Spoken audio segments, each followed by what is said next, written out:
नमस्कार मित्रों, आपका बहुत बहुत स्वागत YouTube channel teaching learning event with Anil पर। आज इस वीडियो में हम अध्ययन करेंगे सीटेट परीक्षा के अंतर्गत सीडीपी का बहुत ही मोस्ट इम्पोर्टेंट टॉपिक पियाजे का संज्ञानात्मक विकास का सिद्धांत। उनकी कितनी अवस्थाएं उन्होंने बताया और किस किस अवस्था में बालक के अंदर कौन कौन से गुण डेवलप होते हैं, इसको देखेंगे। तो आइए शुरू करते हैं इस वीडियो को। और इसको देखने से पहले इसके आप फर्स्ट पार्ट को देख लें। वहां पर जो इसके टैग वर्ड थे संज्ञानात्मक विकास सिद्धांत के पियाजे के, उसको बताया गया है। ठीक जैसे जीववाद, अहम केंद्रिता, इन सब चीजों को बताया गया, तो उसको एक बार देख लें जिससे इसको पढ़ने में आपको आसानी होगी। तो आइए आज शुरू करते हैं। पियाजे का संज्ञानात्मक विकास का सिद्धांत एक बहुत ही मोस्ट इम्पोर्टेंट टॉपिक है आपके सीटेट परीक्षा के अंतर्गत। ठीक टेट और सभी परीक्षाओं के अंतर्गत है, बट सीटेट की दृष्टि से एक वीडियो है, इसको आप अच्छे से तैयार कर लीजिए, देखिए पूरा वीडियो। और सभी टीचिंग एग्जाम्स के लिए महत्वपूर्ण है, जिसमें मनोविज्ञान, साइकोलॉजी पूछा जाता है। तो पहले जानते हैं पियाजे का संज्ञानात्मक विकास का सिद्धांत। तो पियाजे ने अपने संज्ञानात्मक विकास के सिद्धांत में 4 अवस्थाओं का जिक्र किया, 4 अवस्थाओं को बताया है। उन चारों अवस्थाओं के पहले उम्र को जानेंगे, किस अवस्था का क्या उम्र है। यहाँ से भी महत्वपूर्ण प्रश्न आपका बन जाता है। तो पहली अवस्था है संवेदी गामक अवस्था। इसका उम्र है 0 से 2 वर्ष। 0 से 2 वर्ष संवेदी गामक अवस्था की उम्र है। और दूसरी है पूर्व संक्रियात्मक अवस्था, 2 से 7 वर्ष। ठीक, इसके 2 उप अवस्थाएं भी हैं। ठीक, प्राक संक्रियात्मक अवस्था 2 से 4 वर्ष और अंत प्रज्ञ काल जो 4 से 7 वर्ष चलती है। ठीक, और टोटल वैसे पूर्व संक्रियात्मक अवस्था की उम्र पूछा जाए तो 2 से 7 वर्ष होता है। और तीसरी अवस्था है इनके अनुसार मूर्त संक्रियात्मक अवस्था, ये 7 से 11 वर्ष चलती है। ठीक, और चौथी अवस्था है औपचारिक संक्रियात्मक अवस्था, जो 11 से 15 वर्ष की होती है। ठीक, तो इनकी 4 अवस्थाएं रही। संवेदी गामक अवस्था 0 से 2 वर्ष, फिर आती है पूर्व संक्रियात्मक अवस्था 2 से 7 वर्ष। इसकी 2 अवस्थाएं इसके अंतर्गत आती है। पूर्व संक्रियात्मक अवस्था के अंतर्गत प्राक संक्रियात्मक अवस्था 2 से 4 वर्ष और अंत प्रज्ञ काल 4 से 7 वर्ष, ये ध्यान दीजिएगा। और तीसरी है मूर्त संक्रियात्मक अवस्था, इसकी उम्र सीमा है 7 से 11 वर्ष। और चौथी है औपचारिक संक्रियात्मक अवस्था 11 से 15 वर्ष। ठीक, अब आइए जान लेते हैं किस किस अवस्थाओं में, किन अवस्थाओं में कौन कौन से गुण डेवलप होते हैं एक बच्चे के अंदर। ये जान लेना जरूरी है, तभी आप पेडागोजी के क्वेश्चन को कर पाएंगे। तो पहली अवस्था में यहाँ देख लेते हैं, मुख्य रूप से जो एक बच्चे के अंदर गुण डेवलप होते हैं। पहला आपका इसके अंदर मूल प्रवृत्त्यात्मक व्यवहार। ठीक, संवेदी गामक अवस्था में इसमें जो बालक होता है वो मुख्य रूप से इंद्रियों के माध्यम से क्रियाएं करता है। ठीक, और इसमें मूल प्रवृत्त्यात्मक व्यवहार पाए जाते हैं। और अगला जो इसमें डेवलप होता है वस्तु अस्थायित्व का गुण। ठीक, बच्चे में इस अवस्था में वस्तु अस्थायित्व का गुण पाया जाता है। जैसे कोई भी वस्तु है, अगर उसके आंखों से ओझल होती है तो वो रोने और चिल्लाने लगता है। ठीक, यानी वो वस्तु को अगर एक बार देख लिया है, आप उसके सामने है चीजें, ठीक, आप दिखा दिए, जैसे मोबाइल है, पेन है, मार्कर ही हो गया, अगर वो लेकर खेल रहा है, आप फिर छुपा दिए तो वो रोने लगता है। तो उसको यहाँ पर चीजें ज्ञात हो जाती हैं, उसके अंदर वस्तु अस्थायित्व आ जाता है कि वो वस्तु भले ही मेरे आंखों के सामने नहीं है या उसकी आंखों के सामने नहीं है, लेकिन वो कहीं पर है। इसी को कहते हैं वस्तु अस्थायित्व का गुण, जो इस अवस्था में संवेदी गामक अवस्था में पियाजे के संज्ञानात्मक विकास के अंतर्गत पाया जाता है। ठीक, और अनुकरण है। ठीक। अगला जो इसमें गुण बालक के अंदर पाया जाता है अनुकरण का। अनुकरण, कोई भी चीजें वो अपने घरों में, अपने परिवेश में अपने से बड़ों के देख करके चीजों को करता है, वैसे बोलने का प्रयास करता है। ठीक, तो उसी को कहते हैं अनुकरण। इसमें अनुकरण के माध्यम से बच्चा ज्यादा सीखता है। इस अवस्था के अंतर्गत संवेदी गामक अवस्था जो पहली अवस्था है। और इंद्रियों से सीखना, इसमें इंद्रियों के माध्यम से वो संक्रियाएं करता है और सीखता है। तो ये रही पहली अवस्था जो थी पियाजे के संज्ञानात्मक विकास सिद्धांत की संवेदी गामक अवस्था। ये गुण जो है डेवलप हो जाते हैं किसी बालक में। अगली देखते हैं, अगली आपकी पूर्व संक्रियात्मक अवस्था 2 से 7 वर्ष। ठीक, अब इसके अंदर क्या क्या गुण डेवलप होते हैं एक बालक के अंदर, उसको जान लेते हैं। तो इसमें अविलोम्यता का गुण पाया जाता है। इस अवस्था के अंतर्गत पूर्व या प्राक संक्रियात्मक अवस्था इसको कहते हैं, जो 2 से 7 वर्ष होती है। तो इसमें अविलोम्यता का गुण पाया जाता है। ठीक, अविलोम्यता को जान लेते हैं क्या चीज है। अविलोम्यता मतलब जैसे कोई बालक है, अगर अपने प्रारंभिक बिंदु से आगे बढ़ता है, फिर वो अपने पुनः उसी शुरू वाले बिंदु तक नहीं आ पाता है, तो इसी को विलोम्यता का गुण कहते हैं। जैसे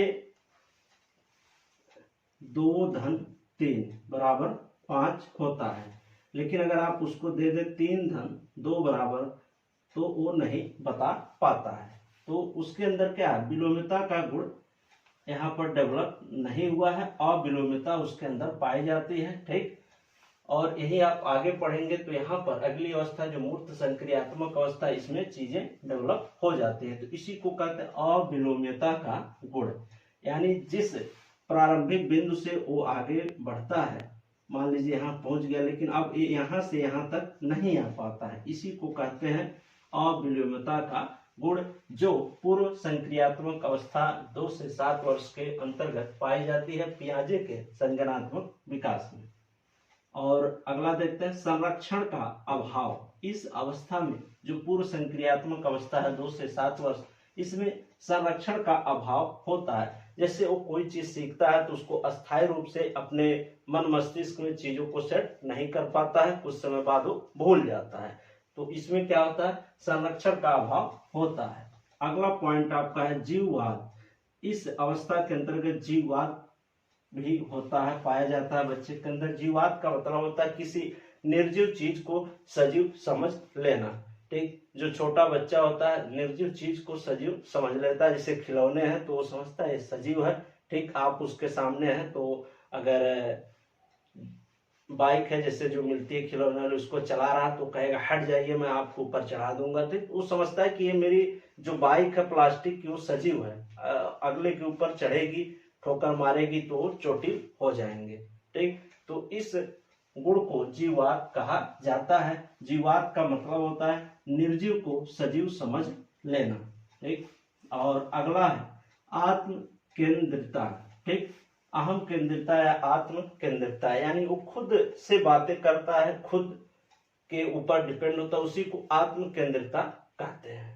ठीक, ये पूर्व संक्रियात्मक अवस्था के अंतर्गत आत्म केंद्रिता पाई जाती है। ठीक, खुद से बातें करना, ठीक, और सेल्फ से प्रेम करना और चीजें, ये सब इस अवस्था में पाई जाती हैं। और अगली है आपकी मूर्त संक्रियात्मक अवस्था, जिसकी उम्र है 7 से 11 वर्ष। इसमें जान लेते हैं कौन कौन से गुण एक बालक के अंदर डेवलप हो जाते हैं। तो इसमें है विलोम्यता का गुण। विलोम्यता मतलब जहां से शुरू से चला है, फिर लास्ट पर पहुंचा, फिर यहाँ से अब यहाँ तक पहुंच जाएगा, उसके अंदर एक गुण यहाँ पर डेवलप हो जाता है विलोम्यता का गुण। यानी अगर इसको आप कहें 2 गुणे 3 बराबर 6, तो 3 गुणे 2 बराबर, तो अब ये इस चीज को बता ले जाता है। तो इस अवस्था में विलोम्यता का गुण पाया जाता है मूर्त संक्रियात्मक अवस्था में। इसमें मूर्त यानी जो वस्तुएं, जो चीजें उसको दिखाई देती है, उसके बारे में वो चिंतन करना शुरू कर देता है। ठीक, उसमें तार्किक क्षमता का विकास यहाँ से शुरू हो जाता है। तो जो भी चीजें वो देखता है उससे संबंधित जो नॉलेज है उसके अंदर डेवलप होने लगते हैं और विलियमता का गुण यहाँ पर डेवलप हो जाता है। अगला देखते हैं संरक्षण। यहाँ पर आपने देखा संरक्षण का अभाव था, लेकिन ये जो तीसरी अवस्था मूर्त संक्रियात्मक अवस्था, इसमें यह जो चीजों को सीखता है उसके बारे में, चीजों के ज्ञान को, नॉलेज को अपने अंदर इकट्ठा कर लेता है, उसके अंदर संरक्षण पाया जाता है, अस्थायी रूप से चीजों को ग्रहण करने लगता है। अगला है आपका क्रम। इसमें वो चीजों को क्रम से करना शुरू कर देता है, ठीक, एक सीरियल वाइज। और अगली पॉइंट है इसकी श्रृंखला। श्रृंखला मतलब एक क्रम में चीजों को अगर आप ऐसे लिख दे 1 2 3 4, फिर ऐसे 4 3 2 1, तो अब वो श्रृंखला को आगे पीछे करके चीजों को जान लेता है। तो इसी को कहते हैं श्रृंखला के गुण भी उसके अंदर, बालक के अंदर इस अवस्था में, मूर्त संक्रियात्मक अवस्था में डेवलप हो जाते हैं। अगली है गणितीय संक्रियात्मक संक्रिया। इसमें जो गणितीय संक्रिया है, गुणा, जोड़, घटाना, भाग, इन सब चीजों को करना सीख जाता है, करने लगता है, ठीक। तो इसमें गणितीय संक्रिया के भी गुण उसके अंदर डेवलप हो जाते हैं। और अगला पॉइंट है वर्गीकरण। इसमें वह चीजों का क्लासिफिकेशन करने लगता है, ठीक। छोटा बड़ा जैसे वस्तु आप मिला करके दे दीजिए तो छोटा कौन है, बड़ा कौन है, ठीक। रंग में जैसे डिफरेंट कलर्स के आप चीजें उसके सामने प्रेजेंट कर दें, ठीक, तो वो भी उसमें छांट लेता है। तो वर्गीकरण की भी भावना इसके अंदर इस अवस्था में डेवलप हो जाती है। अगला देखते हैं चौथी अवस्था, जो औपचारिक संक्रियात्मक अवस्था। इसके अंदर जान लेते हैं कौन कौन से गुण होते हैं जो एक बच्चे के अंदर डेवलप हो जाते हैं। तो चौथी अवस्था को देख लेते हैं, अमूर्त चिंतन, ठीक। इसमें अमूर्त चिंतन, औपचारिक संक्रियात्मक अवस्था या अमूर्त चिंतन भी इसको कहा जाता है, ठीक। अमूर्त संक्रियात्मक अवस्था, इसमें जो बालक होता है अमूर्त चिंतन करने लगता है। अमूर्त का मतलब जो चीजें उसके सामने ना हो उसके बारे में सोचना, कल्पना करना, अमूर्त चिंतन कहलाता है। यहाँ पर आपने देखा मूर्त संक्रियात्मक अवस्था, यानी जो चीजें उसके सामने रखी गई हैं, दिखाई दे रही हैं उसके परिवेश में, उन्हीं के बारे में केवल वो सोच सकता है। लेकिन यहाँ पर चौथी जो अवस्था औपचारिक संक्रियात्मक अवस्था, इसमें वह जो वस्तुएं, जो चीजें उसके सामने नहीं होती उनके बारे में भी वो चिंतन मनन करना शुरू कर देता है, उसके बारे में भी वो कल्पना कर सकता है, करना शुरू कर देता है। इसलिए इसमें अमूर्त चिंतन का गुण पाया जाता है। अगला है तार्किक चिंतन, और इसमें तार्किक क्षमता का विकास हो जाता है। तार्किक चिंतन इसमें शुरू हो जाते हैं इस अवस्था में, औपचारिक संक्रियात्मक अवस्था में। और अपसारी चिंतन, ठीक, इसमें जो बालक की सोच होती है अपसारी चिंतन, वो खुले तौर पे चीजों को सोचना शुरू कर देता है, ठीक। चारों दिशाओं में अपने नॉलेज को विस्तृत रूप से चीजों को देखता है और उनके बारे में जानकारी प्राप्त करने की कोशिश करता है। तो अपसारी चिंतन इसी को कहा जाता है। किसी वस्तु के बारे में वो अपसारी चिंतन करता है, पूरा व्यापक रूप से उसके बारे में नॉलेज, ज्ञान को इकट्ठा करता है। और अगला पॉइंट है निष्कर्ष या अनुमान। इसमें वो कोई चीज करता है तो उसके अंतिम निष्कर्ष तक पहुंच सकता है और अनुमान चीजों को लगा सकता है, क्या आगे हो सकता है, क्या चीजें हो सकती, क्योंकि अब उसके अंदर क्या तार्किक रूप से चिंतन करने की शक्ति डेवलप हो गई है। इस प्रकार से वो चीजों को निष्कर्ष तक पहुंच जाता है और अनुमान भी लगा सकता है। और नोट देखिए, महत्वपूर्ण चीज है नोट, विचार भाषा से पहले, ठीक। तो पियाजे के संज्ञानात्मक विकास के सिद्धांत के अनुसार किसी बालक के अंदर पहले विचार आता है, फिर भाषा डेवलप होती है, ठीक। यही आपने वाइगोत्स्की के सामाजिक अधिगम के सिद्धांत में आपने पढ़ा था, सामाजिक विकास के सिद्धांत में, कि भाषा पहले फिर विचार बाद में। लेकिन एक पियाजे का मानना था कि किसी बच्चे के अंदर विचार पहले आते हैं, फिर भाषा बाद में आता है, ठीक। तो यह पियाजे का संज्ञानात्मक विकास का सिद्धांत और उससे जुड़े महत्वपूर्ण प्रश्न जो आपके इन चारों अवस्थाओं में पाए जाते हैं। ठीक, तो वीडियो अच्छा लगा हो तो लाइक, शेयर और चैनल को सब्सक्राइब कर ले ऐसे ही महत्वपूर्ण टॉपिक पे शैक्षिक वीडियो प्राप्त करने के लिए। ठीक मित्रों, धन्यवाद। मिलते हैं नेक्स्ट वीडियो में। पूरा वीडियो देखने के लिए धन्यवाद।